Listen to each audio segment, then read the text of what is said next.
I had 8 people ask me if we were going to do a live show today. You were one of them, I think. Well, because we were weather related, only because we were afraid initially about the weather, but it turned out to be pretty mild. The weather? Oh, I thought it was because of Groundhog Day, that everybody thought that was some kind of holiday, and we wouldn't be. I went by Wells Fargo, they were closed. I went by this restaurant, they were closed. I thought it was a national holiday. Did you see all the parking downstairs? I know it. I love it. I'm about ready to put up my J. Michael McCoy parking sign only. Yeah. Yeah, and the mall, actually, the truth of the matter is we lost power here at the mall till, what, about 11:30? Yeah. It was actually really frustrating because we don't got that kind of power generators going on. What? Frank? We do not have those quality of power generators to keep us up that long. So we, too, were off the air for a little while. And you know what caused it? The power outage?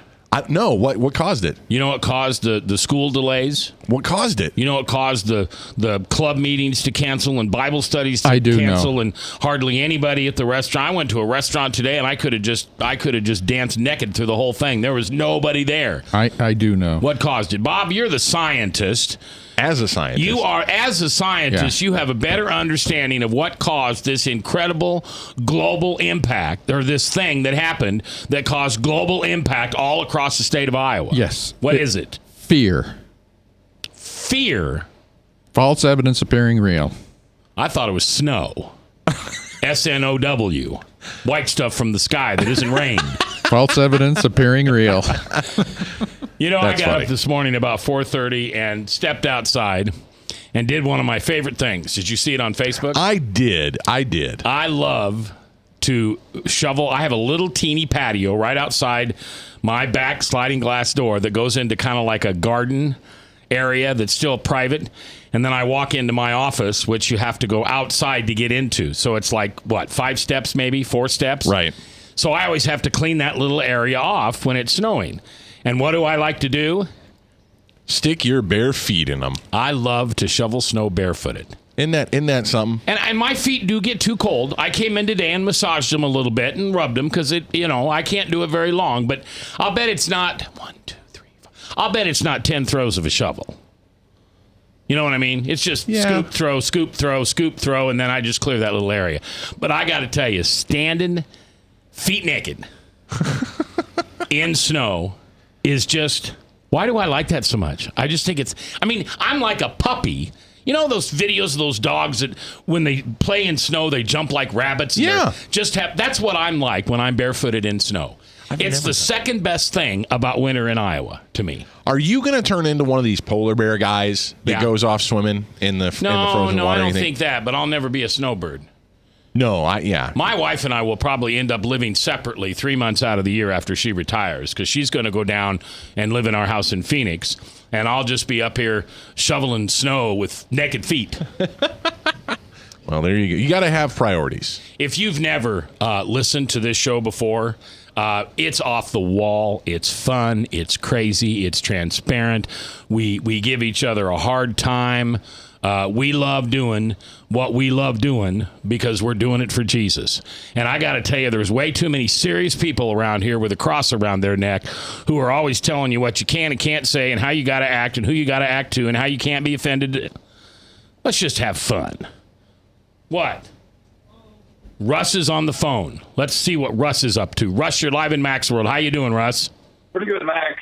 Mac, I'll be over there hopefully later this week, but I wanted to partake of some of your live programming. But I just wanted to mention that it hit me that with you going out scooping snow barefoot, maybe that's why we have all this acid rain and pollution coming from up above. Why? Because I'm naked feet? Yeah. Why? I clean my feet.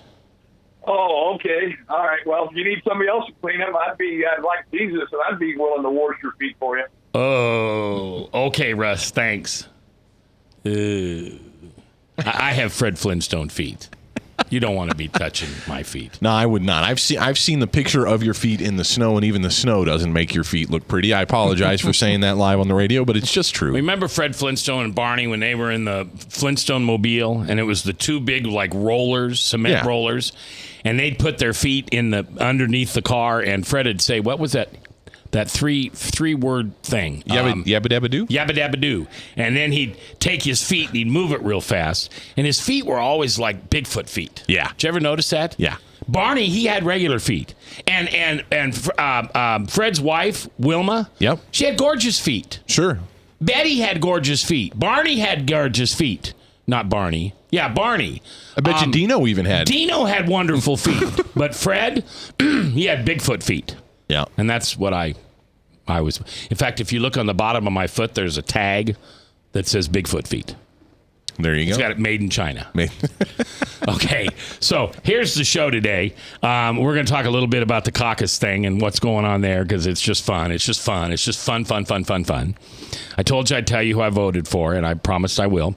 And then we're going to get all serious because Tim Overland's coming in with a young lady whose mother tried to abort her 40 years ago or whatever it was with an acid abortion. Have you ever heard of that, Bob? Yeah, it's. I guess they inject a certain chemical within the womb. Yeah, and they try to kill the baby in the Right. womb, and then you just kind of like you had a miscarriage. Right. But she survived, and she wants to talk about that. Then next hour, the incredible Tom McDuck Coates, along with Craig Robinson from the Iowa Republican, will be in, and we'll get serious. You're going to. What? Tom McDuck Coates. Yeah, haven't you ever heard of that? You know who McDuck is? Like Donald Duck's Donald Duck's uncle. Like the rich duck. Right. He sits there and counts his gold. Yeah. Well, that's who Bradshaw used to call Tom Coates McDuck because he'd just sit in the corner and count all his gold. Oh. Yeah. That's So, funny. That's funny. Anyway. Tom's a good guy.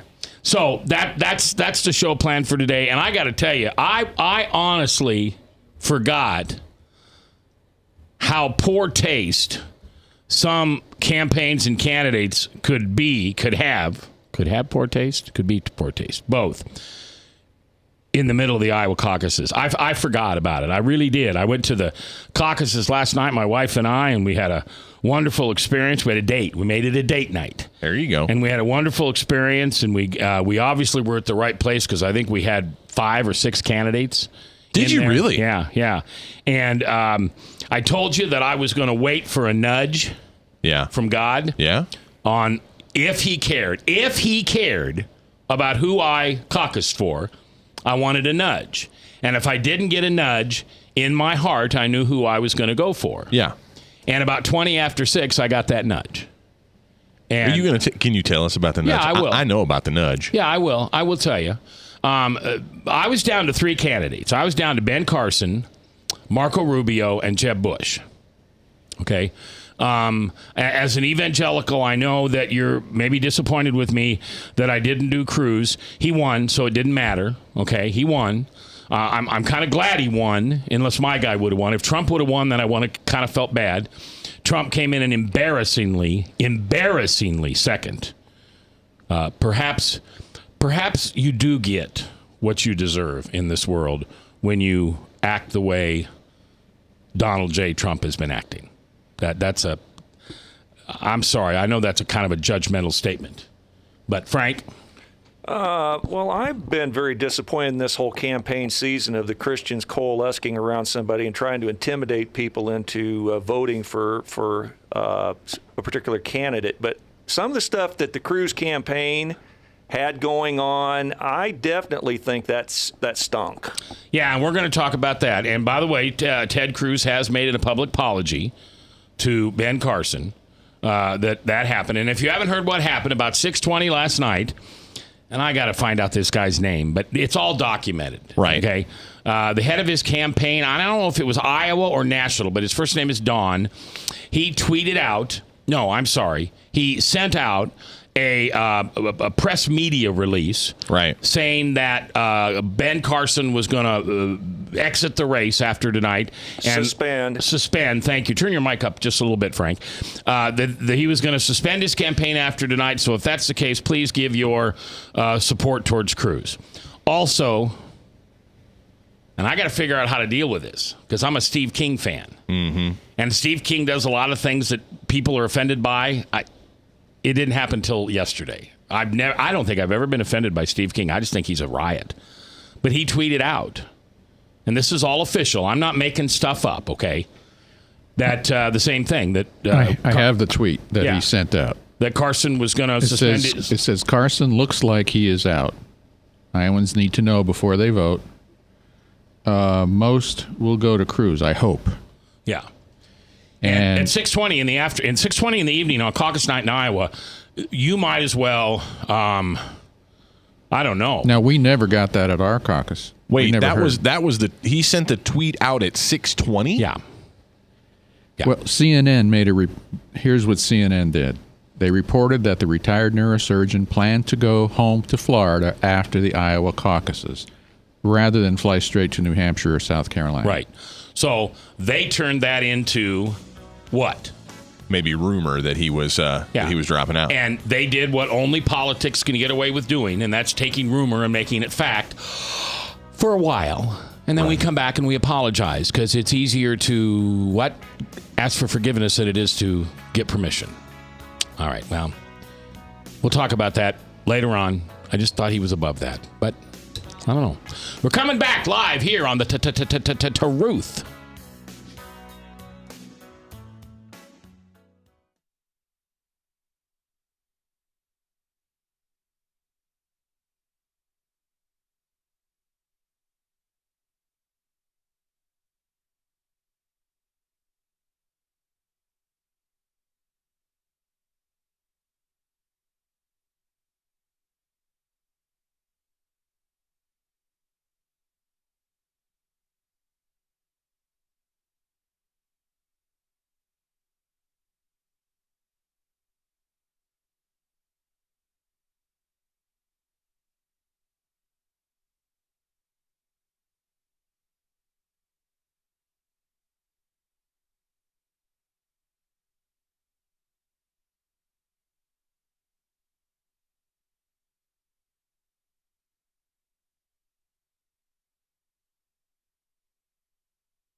It's after 3 o'clock on the second day of February. And yes, we are live today. I had hundreds. That's an exaggeration. I had many. You had one anyway. No, I had more than one. Oh, okay. People asked me if we were going to have a live show today, and I said, when did the Groundhog Day become a national holiday? Look, Well, I guess people, they believe the weather person. Rule number one, don't believe the weather person. never do it. But do you believe Puxatawny Phil? Yeah, early spring. That's what he done saw the shadow, right? Or no? He what? He didn't do it. He didn't see his shadow. He didn't see his shadow. Yeah, And so that's rare. Yeah, that's rare. So we have an early spring coming. There you go. But here's what I thought was interesting.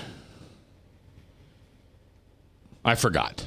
All right. Hey, by the way, we do have the community calendar. I just want to run over a couple of things. I don't know if We do? We do have a couple of things to announce here really We quickly. do? Are we going to have to sing, Mac? Do you have music? He does. All right, we're going to have to sing. What do Ready? you You guys sing doo-wop or something? do? I just want to let you guys know about a couple of things, if I could. Just interrupt Mac here for a second. So I'm excited about this. This coming Sunday is the beginning of a 7-week study starting February 7th. It's the Bridges is what it's called. Christians Connecting with Muslims. This is lunch followed by a study at Westkirk Presbyterian Church. Lunch starts at 12:30. Could we get the music down just slightly? Lunch starts at 12. Thank you very much. Lunch starts at 12:30, followed by a study at Westkirk Presbyterian Church in Urbandale. You get what you pay for, folks. You get what you pay for. Also wanted to let all of our listeners know about something I'm very excited about, which is that this Tuesday. No, it's not this Tuesday. Tuesday, February 23rd. It is a Vision and Des Moines Warriors. I'm just singing. Boo, boo, boo. I'm just doing a 50s boo-wop like you told me. Boo, boo, boo. Vision and Des Moines Warriors varsity homeschool basketball game. They will play at the Wells Fargo Arena. Just got the stink eye. Just before the Iowa Energy game at the Wells Fargo Arena. Tickets for both games are $9.93. Get that? It's $9.93. $9.93. Go to our Facebook page for details. And also on February 26th, that's a Friday, is the Rally Now Iowa event. It's a night to rally the Midwest unto a national awakening featuring Lou Engle, the founder of The Call. He will be at Heartland Church in Ankeny. Go online to rallynowiowa.com for details on that. And hey, I do want to invite people. I know we get a lot of events submitted to us. You can continue to submit those events to us by calling the station at 515-251-2663. That's 515-251-2663 to submit your event. And hopefully when you submit your event, we'll be more respectful to your event and let people actually hear what's going on in their community. Just wanted to let people know about those things. Big ending. Hey, and you forgot something on there. What? That woman that's going to be teaching that Islam thing at Westkirk Yes. is going to be here on the radio with us Friday. You know, it was very difficult for me to get... Oh, there's the community calendar. Wow, this is... Ladies and gentlemen, Max said it at the beginning of this broadcast. If this is nothing, if this show is nothing, it is live. This is happening right now. We can't take it back. We can't rewind this. This just really happened. Mac, thanks for letting me be a part of the show today.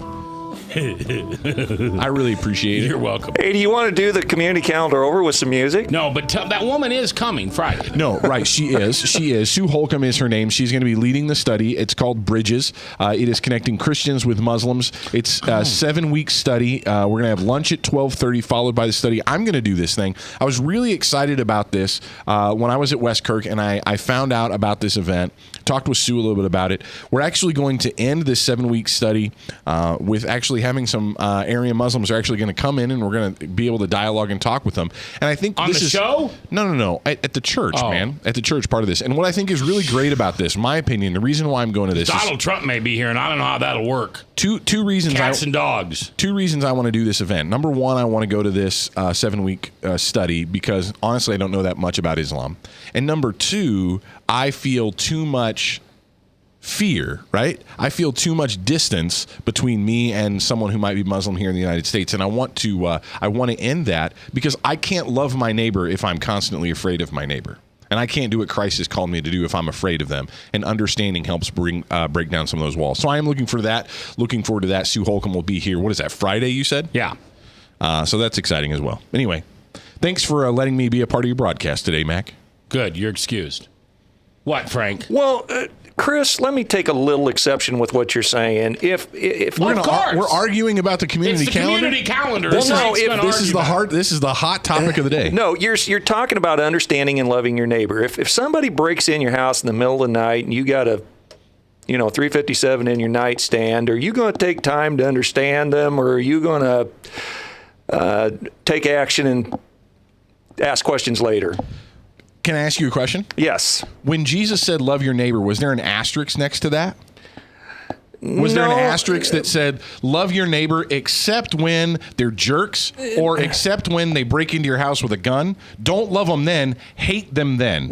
No, that's not hate to protect yourself and your family. I mean, Christ says turn the other cheek, but it doesn't say keep turning them back and forth. It says go the extra mile. It doesn't say go the extra 3 miles. It says give them if they want your hat, give them your coat. It doesn't say give them your underdrawers and your socks and your shoes. So there's a limit to all this love and kindness. Yes, I believe that self-survival, self-preservation is something that we, That's okay. We can differ. Yeah. We can differ. I think the challenge is, and the reason why I understand this is because, in all honesty, I think I resonate a lot with where Frank is coming from, and I don't want to. I want to stop that. You know what I mean? I want to stop it. I want to stop resonating with that feeling where here's a Muslim guy that happens to be my neighbor, and I'm scared of them and ready to defend myself against this person. I think that's an irrational fear. The gospel calls me to something else, and I can never share with him the salvation that is offered to that man in Jesus Christ if I'm afraid of him, and I'm really not able to love that person. Chris, do you remember the big flap that Juan Williams got into and ended up losing his job at NPR and ended up over on Fox News because he made some offhand comment about, when he saw a bunch of Arab men with turrets or whatever it is on their towels on their head, etc. He gets afraid. He said, I admit I get afraid. And he lost his job at NPR over that. Well, that's silly that he lost his job because I've had that same experience. And that's the thing, though, is I don't want to feel that way anymore. I told that story here. I was up in the Twin Cities. I wanted a cup of coffee, and there's a Starbucks near the Children's Hospital there. A lot of Muslim men hang out there. The patio was filled with Muslim guys, and I thought, I want a cup of coffee. I looked over. I saw him. I thought, I don't think I want a cup of coffee that bad. And when I realized that I was afraid to go walk through that crowd of guys, I said, you know what, I got to check something here. I'm in the wrong that I'm afraid of a bunch of American citizens that are hanging out, having coffee. There's something wrong with me. And what time of the day was it? I don't know. It was the afternoon. 3 in the afternoon?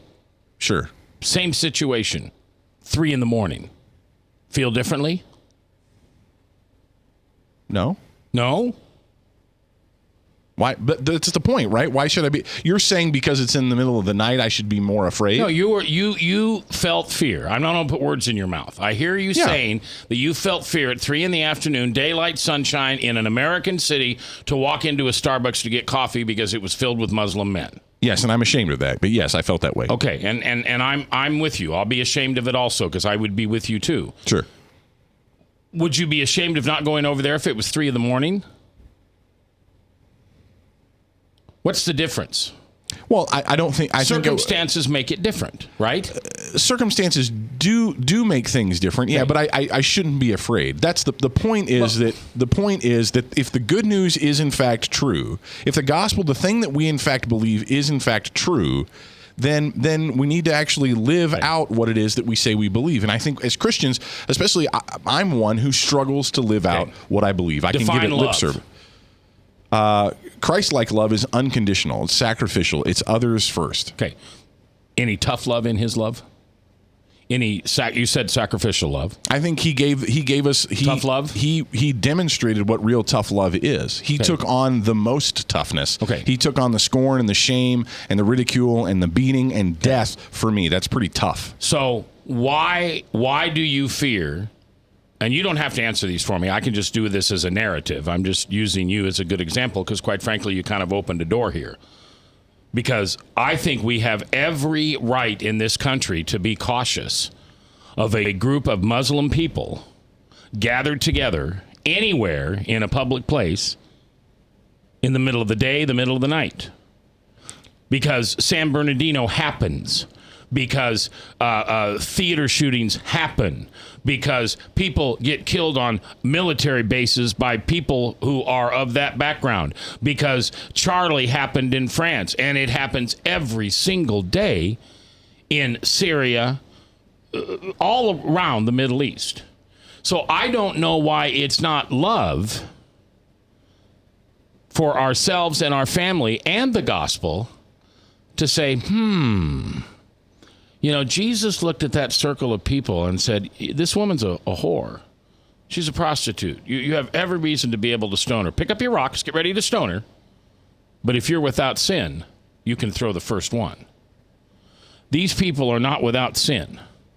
Their faith is tied to a group of radicals who want to kill us. And I don't think there's anything wrong with tough love when we don't know. Why are they gathered all together in the middle of the afternoon at one place? Why aren't they working? It was a weekend. It was a weekend. Well, they clearly have the right to assemble according to our Constitution, but they don't have the right to assemble to do others harm. I mean, there's some fine line there. Let's take you. Can I respond to your? We got 2 minutes. Okay. Go ahead. So Jesus had the same experience. There are a group of people that wanted to kill him, and they plotted to kill him. In fact, I can think of a story where Jesus was in the temple, and it was on the Sabbath day, and he healed a man's withered hand. He asked the question, is it right to heal a man or to kill on the Sabbath, right? And he healed the withered man's hand. And the scripture tells us that the Pharisees plotted at that moment to kill Jesus. Why? Because they hated what he was doing. They hated him. Okay, but why? Because it was against what they believed. Right. The Pharisees believed that on the Sabbath, you don't do something like that. Right. Okay. So they had a very good reason, based in Scripture, to feel that way. To them, sure. How did Jesus respond, though? Did Jesus go, great, kill me? That's a really good idea. No, in fact, he would not have been. In fact, he died at the hands of those men for my sake. That's sacrificial love. That's tough love. That's difficult. That's love that is hard to do. That's love that I'm not capable of doing. I'm not able to love someone that much. I'm not willing to love a Muslim enough to hang out with him and share the gospel with him. I'm too busy being afraid because the rhetoric is so high that ISIS is going to kill me and that Muslims are going to tear me apart and all this kind of stuff. That rhetoric is so high that I can't love my Muslim neighbor. But you're talking, pardon me. No, that's fine. I was done. You're talking the differentiation between abnormal fear and just the fear of danger. Fear is a natural mechanism we have as human beings to hopefully avoid danger. I understand that. Yeah, no, I understand that. But I'm saying, though, that these are real human beings that deserve to be loved. In fact, we're commanded as Christians to love them. And that's all I'm saying is, yes, there are reasons and there are times to be afraid. I'm also saying, though, as Christians, sometimes we need to overcome that fear in order to love someone. All right. But we can't have this conversation with her on Friday, I would imagine, because she's really got an agenda to teach us that they're loving and we need to love them no matter what. That's my fear on Friday, is that she's going to try to, and I don't know this woman, so this isn't personal, but she's going to try to give me a narrative. She's gonna say, now you be a good little Christian. Shame on you for not loving your neighbor. All right, we're out of time. At some point, Tim Overland will be in here, and we'll continue that conversation. In the next hour, we're talking, of course, the caucuses last night and all the things that happened.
2:38, 22 minutes before the top of the hour.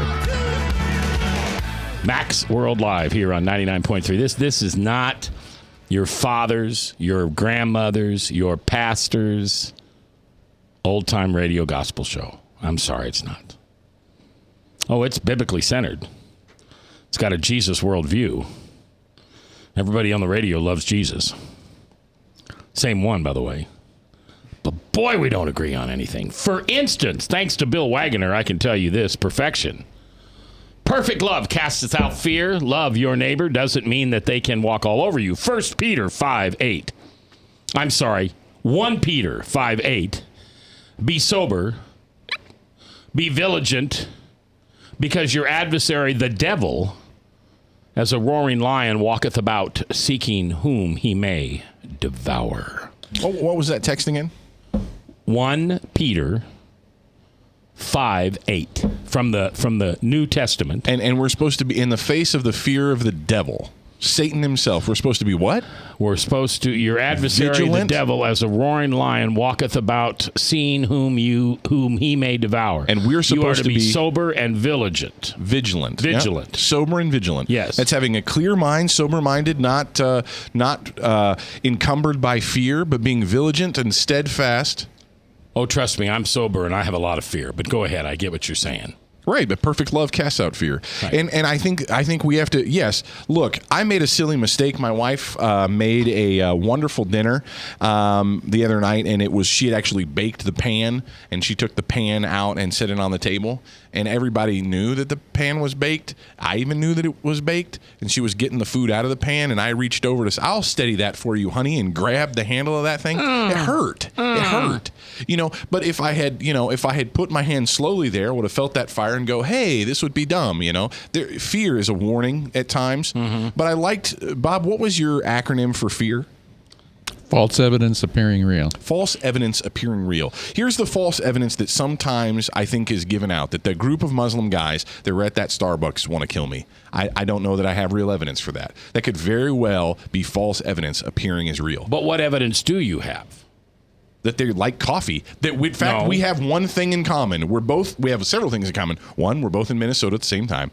Happen to be near the same Starbucks. We both like coffee, right? Okay, what else do you know? That's pretty good, Chris. I want you to be a high information voter. Okay, all right. So in all seriousness, that's the obvious. And I know that the Muslim faith is not compatible. In fact, it is hostility towards Christianity. It's hostile towards Christianity. I do understand that, and I do know that. But here would be my challenge. So maybe what we should say is not love our neighbors, but love our enemies.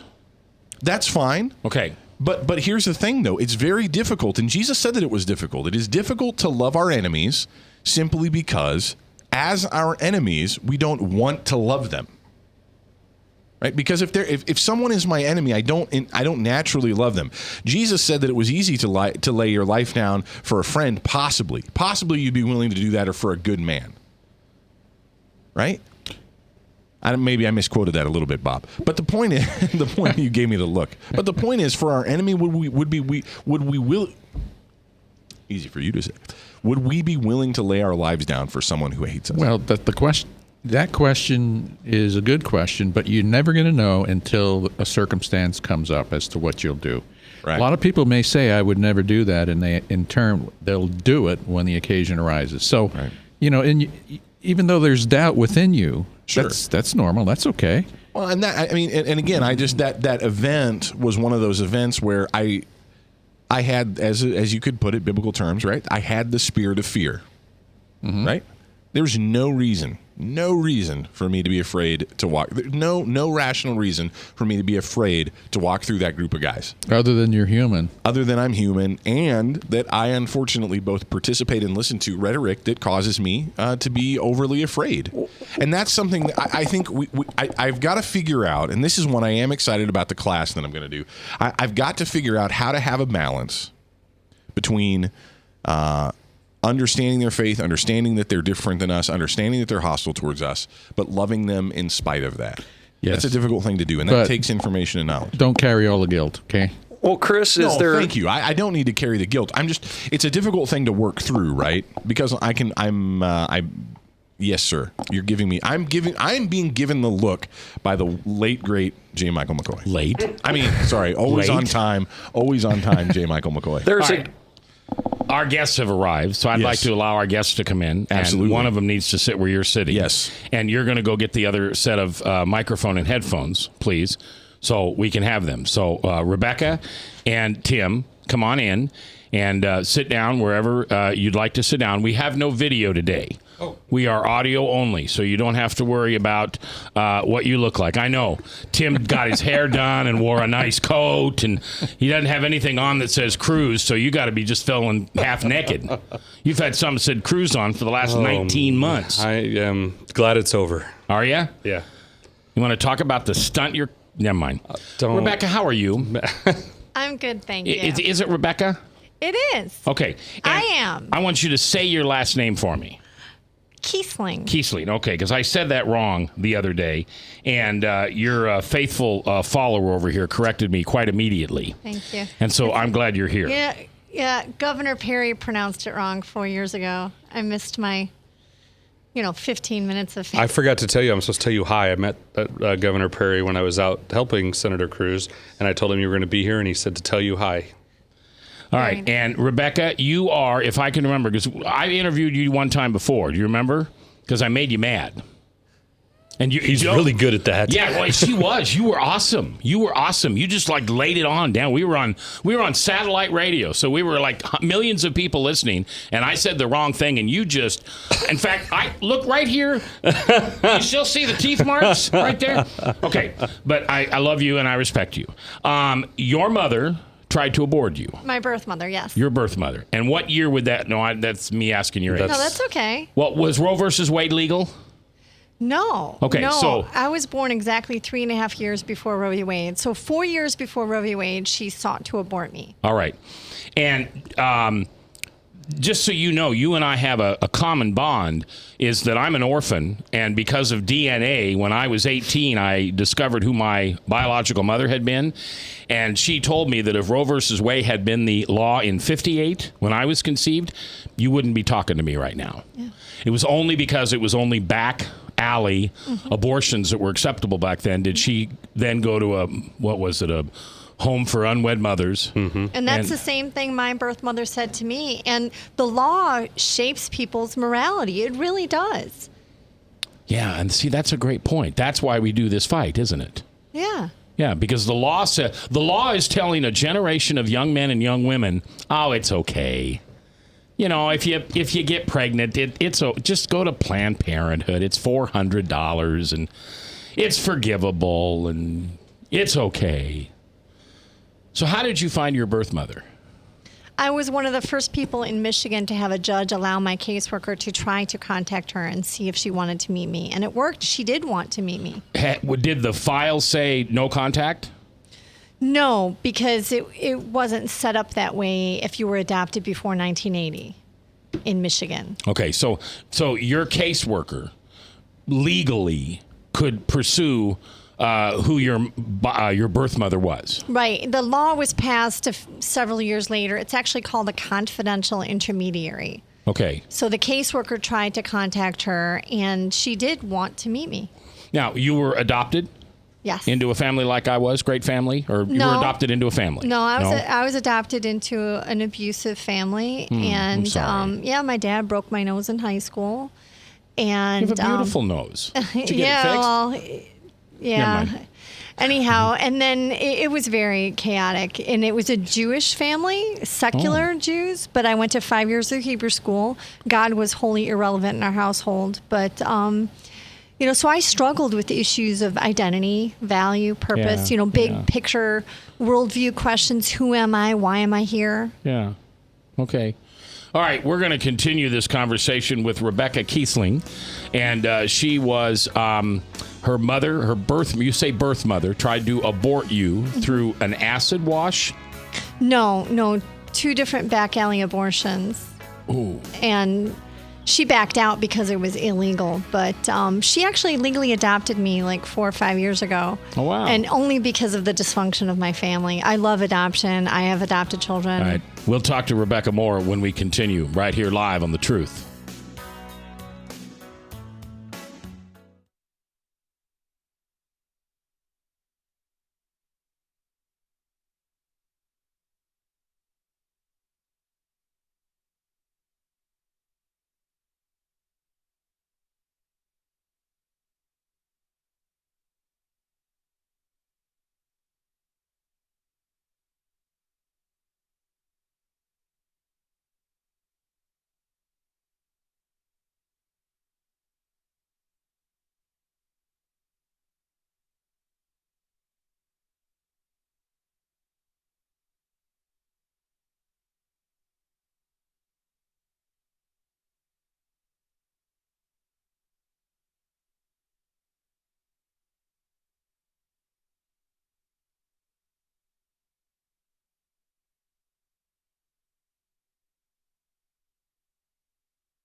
10 minutes before the top of the hour, 3:50 on the second day of February in the Lord's year 2016. Groundhog Day. He didn't see his shadow. He didn't see his shadow, so that means spring has come, and it kind of feels like it came today.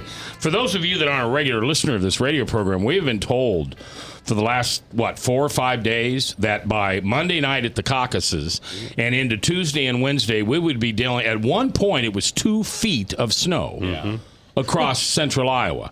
And it started snowing about 6, and it stopped snowing about 9 this morning. And it's just a slushy thing, and now it's gone. And Chris, do you know why we didn't get hit by the big monster snowstorm? Because of a warm bubble?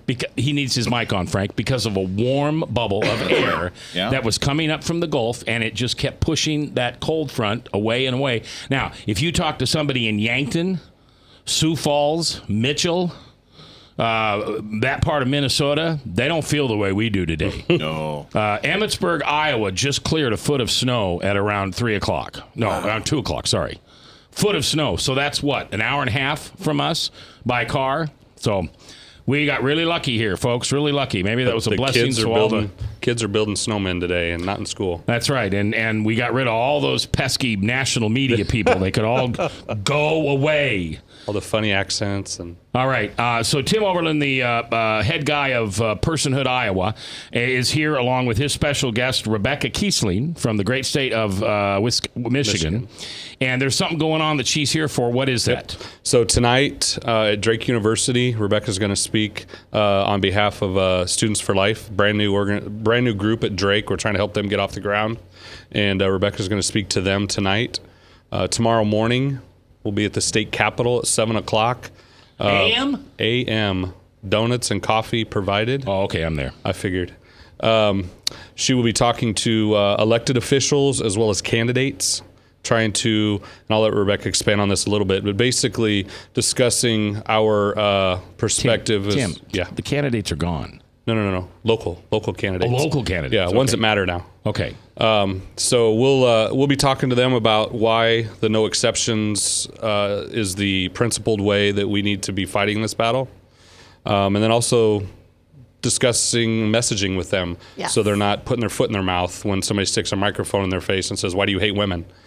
And then we're going to follow that up at lunch. My grandmother used to beat me with a ruler. Hey, what's going on tonight?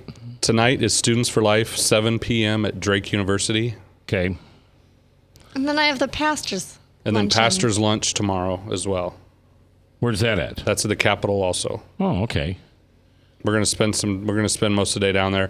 This last year, and then this year also, we used to have a lobbying day at the Capitol, and it kind of fell apart for whatever reason. Groups just didn't get put together. So this is kind of an impromptu one of those, not really official, but we're going to probably get down and talk with some legislators.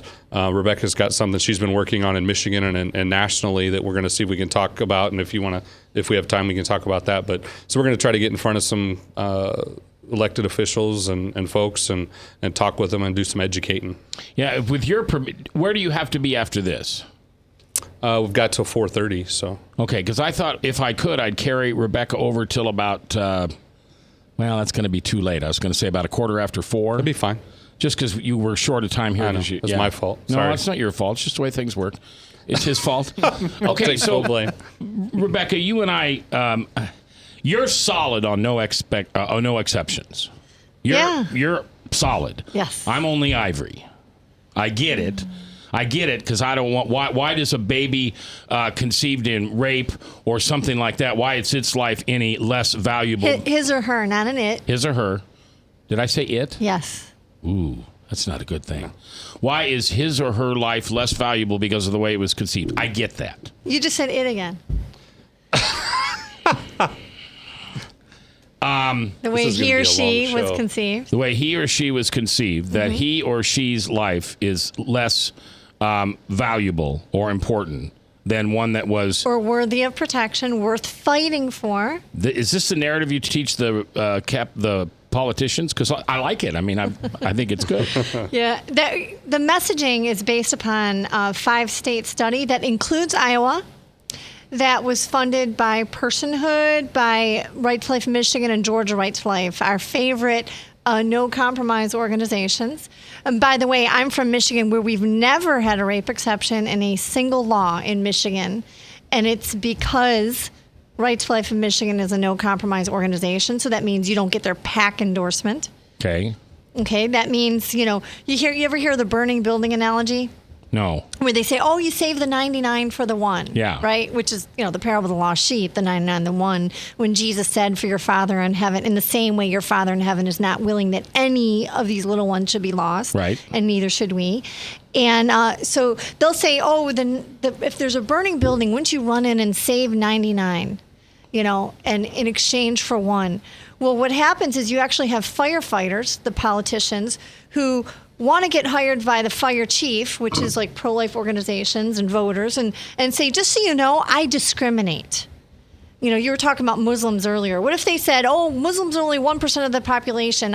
Just so you know, I don't like them, so I'm going to go into a burning building, but I'm not going to save any of them.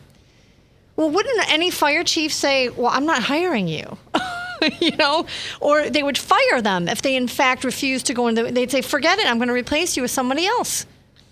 Well, not in the pro-life movement, apparently. You have certain national organizations and state organizations that are willing to hire them. Okay, and that's how you end up with the discrimination. What about what? You're going to catch me all off guard here. I'm not nearly as prepared as you. But what if I said I'm going to save all I can, but the ones I'm going to save last are way, way, way in the back of the building, and they are the fewest of those, and they, for some reason, have been put into circumstances where it's harder for me to get to them. And so I'm going to save 99. And, Chief, if I can save that last one, I will. But right now, I'm going after the 99. But that's not what's happening. These politicians literally say, hey, when you hire me, I'm going to discriminate. I'm warning you now, I discriminate. And then we hire them? But don't we have the worst case of discrimination now where we're just not going to save any of them? I mean, aren't we trading Michigan, the worst for in Michigan, almost good? We have some of the best pro-life laws in the country, and we're a purple state. We're not a red state. We have some of the best pro-life laws in the country, and we are considered, Right to Life Michigan is considered to be the most powerful single-issue PAC in the state. But they do not discriminate, and we've never had a rape exception because we refuse to discriminate. We will not allow it. And so if we're gonna save them, we will save all, whatever we're doing. So you don't have. Well, that's awesome. So you don't have legal abortion in. No, I'm saying whatever we do, if we're going to have informed consent, if we're going to have whatever building we're going into, because let's say you can't enter every single building, but you go into different buildings, we save everyone in that building. Okay, we don't discriminate. Rebecca Kiesling is my guest. Personhood. She will be at the 7 p.m. at Drake tonight. Students for Life. You can attend. 7 a.m. tomorrow at the state capitol. Free donuts and coffee. And then noon, a pastor's lunch. And then in the afternoon, more education for the state legislators. We'll have Rebecca and Tim back when we come back right after this. Live here on The Truth. Remember, tonight, forgive those that you need to forgive, because you will be forgiven as you forgive. I'll see you next.